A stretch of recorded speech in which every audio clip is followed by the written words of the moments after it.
நெற்றிகளிலாவது ஒரு முத்திரையை பெறும்படிக்கும் அந்த மிருகத்தின் முத்திரையையாவது அதன் நாமத்தையாவது அதன் நாமத்தின் இலக்கத்தையாவது தரித்துக் கொள்ளுகிறவன் தவிர வேறு ஒருவனும் கொள்ளவும் விற்கவும் கூடாதபடிக்கும் செய்தது என்று 1990 வருஷங்களுக்கு முன்பாக முன்னறிவிக்கப்பட்டுள்ளது.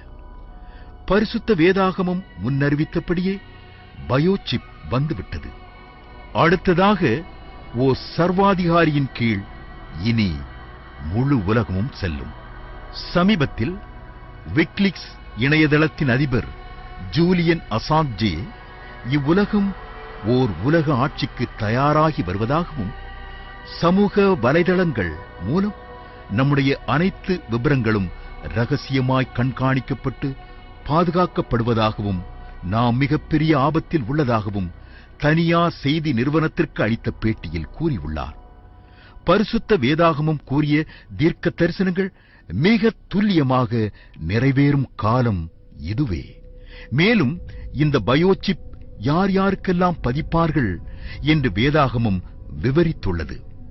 வெளிப்படுத்தின விசேஷம் 13ஆம் அதிகாரம் 16 அது சிறியோர் பெரியோர் ஐஸ்வர்யவான்கள் தரித்திரர் சுயாதீனர் அடிமைகள் இவர்கள் யாவரும் தங்கள் தங்கள் வலது கைகளிலாவது நெற்றிகளிலாவது ஒரு முத்திரையை பெறும்படிக்கும் என்று எழுதப்பட்டுள்ளது.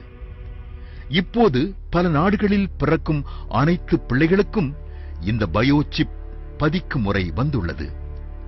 ஆஸ்கோ என்ற தனியார் நிறுவனம் மூலம் உலகில் பல நாடுகளில் இந்த பயோசிப் பதிக்கப்படுகிறது. போர்ச்சுகல், ஜப்பான், ஜெர்மனி போன்ற 47க்கும் மேற்பட்ட நாடுகளில் இப்பயோசிப் பதிக்கப்படுகிறது. 2013ஆம் ஆண்டு மார்ச் மாதம் இந்தியாவில் வட மாநிலம் ஒன்றில் பிறக்கும் எல்லா பிள்ளைகளுக்கும் பயோமெட்ரிக் அடையாளம் 2 மணி நேரத்திற்குள் இட வேண்டும் என அரசாங்கம் உத்தரவிட்டுள்ளது.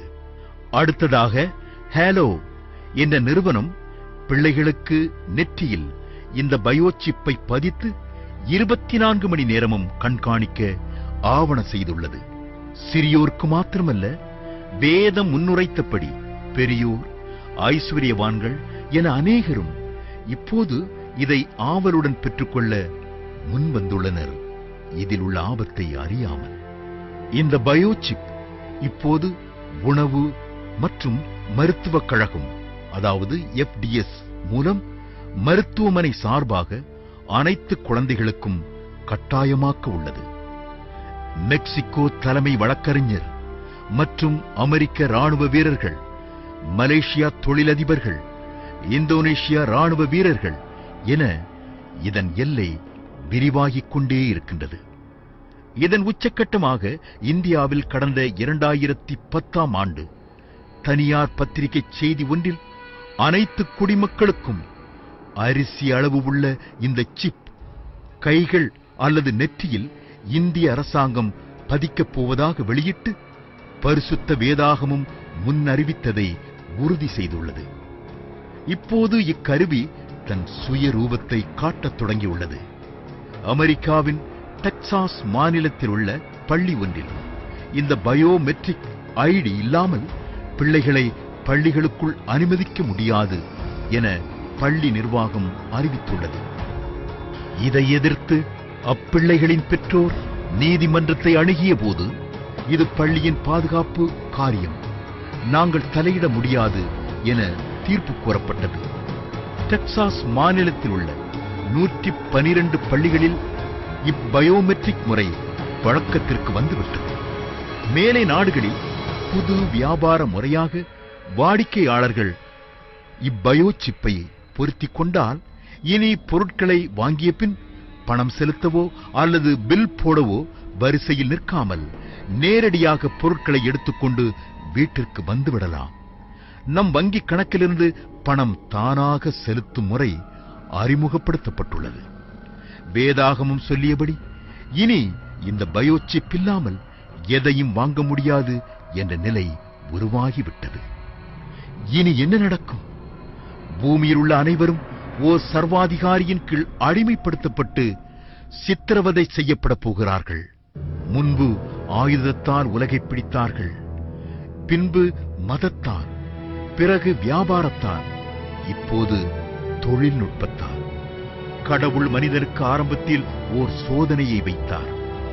அதில் ஆதி மனிதன் ஆதாமும் ஏவாளும் தோல்வியுற்றதின் விளைவாக இந்நிலைக்கு உலகம் மாறி உள்ளது. அந்த மனித சமுதாயத்திற்கு தேவன் இப்போது ஓர் சோதனையை வைத்துள்ளார். அதுதான் இப்பயோசிப்பை பதிக்கக்கூடாது என்று. மீறினால் பல இன்னல்களை அனுபவித்து இறுதியில் நரகத்தில் பங்கடைவார்கள் என வேதம் கூறுகிறது.